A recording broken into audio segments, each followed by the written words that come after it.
Hello students, hope all of you are doing well. So today we are going to start another new chapter from history, that is Akbar. So Akbar was the son of Humayun and who ruled the Mughal Empire for 50 years. Okay, the Mughal Empire was insecure and was threatened by enemies from various sides. So Bairam Khan, who was a faithful general of Humayun, became Akbar's regent. Okay, and in the meantime, Kabul was also occupied by Akbar's half brothers. Now, second battle of Panipat. You remember, children, the first battle of Panipat was fought between Babur and Ibrahim Lodi. Babur was successful in that battle. So, in the year 1556 CE, second battle of Panipat was fought between Hemu and the Afghans. So Hemu was killed and defeated, and the Afghans were also badly suffered, okay, and thereby removing the threat to Akbar's throne. So before sometimes I told you that Bairam Khan became the regent of Akbar, but at the age of 18 in the year 1560 CE, Akbar decided to rule his kingdom, okay, and thereby dismissing, he removed Bairam Khan from his position. Now, conquest of Akbar. Conquest means whatever he annexed. Okay. So his aim, Akbar's aim was also to bring the entire country under his control. So he conquered Malwa, Gondwana, Gujarat, and also Bengal after 2 years campaign. Since Akbar's aim was to conquer the entire world, so he made a plan. That is, he realized that the Rajputs would be a great help for him in strengthening this empire. Okay, so he decided to marry the daughter of Uday Singh, the Rana of Mewar, but Uday Singh refused his proposal, and when Akbar marched against Chittor, but that time Uday Singh, what he did, he fled from there and leaving his entire territory on his commander Jaimar. Okay, but when he died, then all the women performed Johar. Johar, you know, the sacrifice. Okay, after this, Rana Pratap Singh, the son of Uday Singh, carried on the duties and struggles with the Mughals. Both the two armies met each other in the Battle of Haldi Ghati in the year 1576 CE. But the Rajputs were all defeated and Rana Pratap took shelter in the fortress. Then he conquered Kashmir, then Kandahar, then Lower Sindh. Then by the year 1601 CE, he conquered Berar, Khandesh and Ahmednagar. Okay, so the entire kingdom stretched from the Hindu Kush mountain to Brahmaputra and then from Himalayas to Godavari. This is the extent of Akbar's kingdom. Okay, now Akbar set up amazing administrative systems, okay, for joining together all the provinces and forming a strong centralized government. Okay, then the emperor decision regarding anything is final. He was assisted by a team of ministers. The emperor had the full authority to appoint, promote, and sack also any officials if he watch any kind of disputes. So it was his sole right. Now Akbar's council of ministers was composed of the wazir, okay, or sometimes they also name them as Diwan, who was the head of the revenue department, then Mir Bakshi, who was the head of military department, then Chief Sardar or Qazi, who was the chief judge, the Mir Saman, who was the supervisor of the royal household, and the Vakil or the prime minister, who did not exercise any effective authority. Okay, Akbar had reduced the Vakil's position to that of an advisory ceremonial head. Okay, and he also held regular meetings in Diwani Khas, a private audience hall for the people, okay, and listened to their problems and also solve their problems. Now, provincial administration. So the empire was divided into 15 provinces, also known as Sabas. Okay, a governor was in charge of each province, and he used to control both military and civil affairs. The provinces were subdivided into districts, okay, also known as sarkars, which were also subdivided into various parganas. Now, Mansabdari system, it means office or rank, and the civil and military administration of the country was based on this system. So, the Mughal Empire was controlled with the help of a powerful army. Okay, and the Mughal administration was essentially a military one. Okay, under this system, every official in the imperial service was given a rank or a mansab, and the lowest rank was that of an official in charge of 10 horsemen. Okay, while the highest mansab was that of an officer maintaining 7,000 horsemen. So the mansabdars were also appointed and promoted or dismissed by the emperor only. They were given a salary. The mansab's rank was not hereditary. Okay, after the death, that means after the death of mansabdar, the jagir reverted to the king, who granted it to someone else. Okay. Now the mansabdars did not have any authority or any kind of responsibility of administrating the jagir. Now the system of branding horses and maintaining a descriptive role of the soldiers was also adopted by Akbar. Now, revenue system. So, the main source of revenue was land. And besides this, Akbar introduced some important reforms also with the help of Todar Mal, who introduced a land revenue system known as Todar Mal's Bandobast. So, the land was surveyed and measured with bamboo jagri, joined together with iron rings instead of hemp rope used earlier. Then the land was grouped into 4 categories depending whether they are regular or occasional cultivated. Then the average products, okay, and the average price over the past 10 years were calculated. The revenue was also calculated on the basis of these averages.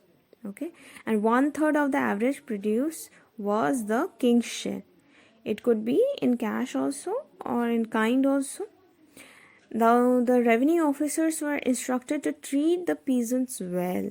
Okay, loans were also given, and if the crops failed due to drought, the state granted remission or of revenue.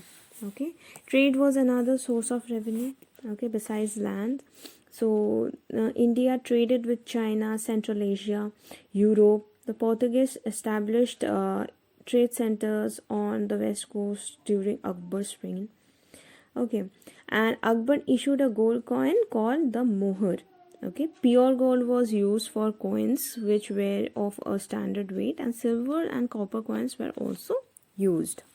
Now Akbar's religious policy. Now Akbar's desire was to unite the whole India under one nation, okay, where everyone follow and enjoy equal status.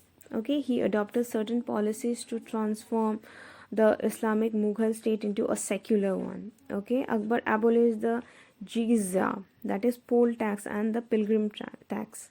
Okay, the tax had also been imposed by earlier Muslim rulers on all non-Muslim subjects only. Okay, it was generally resented by the Hindus. Now Hindus were also allowed to build temples. They can worship their own gods freely. Akbar married many Rajput princes also, and he had given the freedom to all his wives to worship their own gods or goddesses. Okay, and also to enjoy the festivals, okay, Hindu festivals like Holi, Diwali and all. He gave high post also to talented Hindus like Todar Mal, Birbal, then Raja Bhagwan Das. Birbal was his constant companion, okay, and trusted friend also. Then Ibadat Khana. Now Ibadat Khana, or the hall of prayer, it's a hall of prayer made by or built by rather Akbar in the year 1575. Okay, it was built in Fatehpur Sikri, and he invited their different scholars from different religions, Sikh, Hindu, Buddhist, Jain, monks, etc. and in Ibadat Khana they came for explaining or holding some discussion on religions, okay, and the teachings of their own religions, okay. So in 1579 Akbar issued a declaration called Mazhar, okay, which gave him the power to choose between different interpretation of Islamic law, okay, and this helped him consolidate his power with respect to the ulemas. Now, Akbar's religion. So, Akbar believed strongly in the principle of sul-e-kul, means the universal peace and the peace with all. Okay, he found elements of virtue and divine truth in every religion and a basic unity of different faiths. Okay, the Din Ilhai was a combination of religious idea of major religions. Okay, the objective was to establish a religious order which would be acceptable to the Hindus and Muslims and other communities also.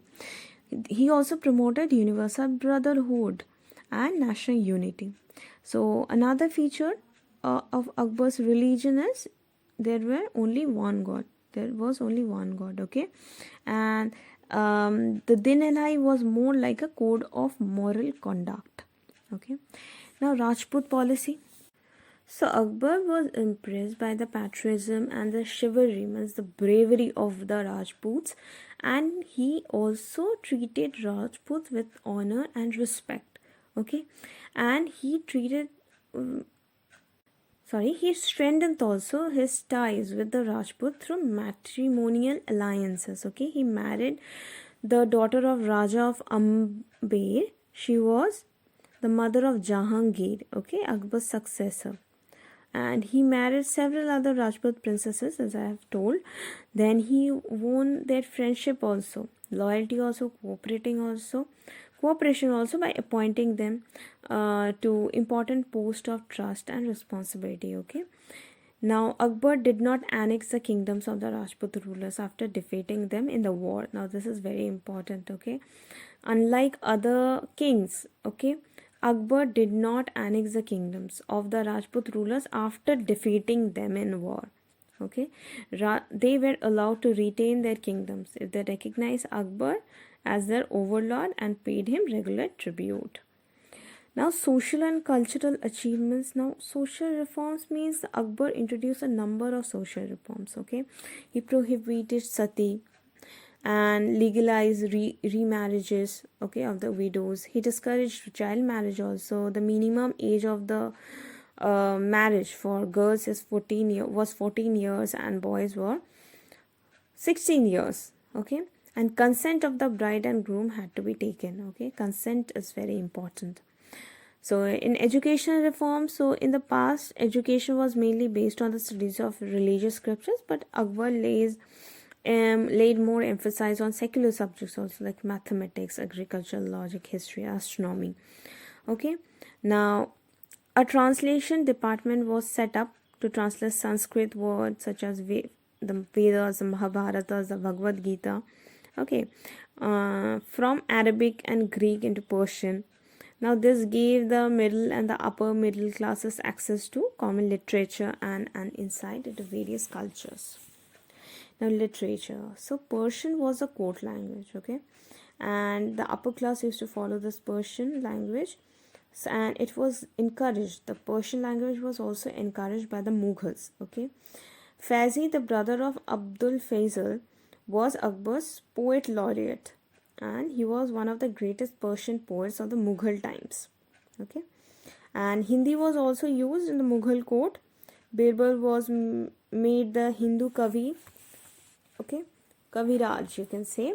So the Ramacharita was written by Tulsidas, the greatest Hindu author in those times, and Akbar was illiterate, but he had an immense hunger for knowledge, okay, and a passion for books. He loves to read. So his libraries consisted of about 24,000 books, okay, and many of which were specially written and illustrated. Now paintings, the Mughals made a major contribution to Indian art, okay. The large number of painters attached to the library, okay, illustrating manuscript. Most of this illustrations were Miniature painting is small paintings. Okay, the architecture during Akbar's long and peaceful reign, what happened? Many buildings were constructed. Okay, initially the style of the architecture was Persian and for the Humayun's tomb. Okay, however, during the course of time, Akbar's architecture style became more Indian. Okay, and Akbar's later buildings reflect Rajput tradition. Fatehpur Sikri became Akbar's new capital city, which contains many interesting Rajput style buildings made of sandstone, and it is also referred as Dream in Stone. Okay, among the many fine buildings are Diwani Khas, Panch Mahal, Jodha Bai's palace, Jodha Bai Akbar's wife. Okay, and music, Akbar was a very fond of music. Okay, according to Abdul Fazal, there were 36 top ranking musicians in Akbar's court, and Tansen was one of the most famous musicians, and he used to compose many ragas, enriched Hindustani music by combining Indian and Persian. Okay, so Akbar was a representative of the golden age of the Mughal Empire. He laid the foundation of a secular national state based on the principles of religious tolerance, universal brotherhood, and political unity. So, hope you have understood this chapter. So, thank you, students.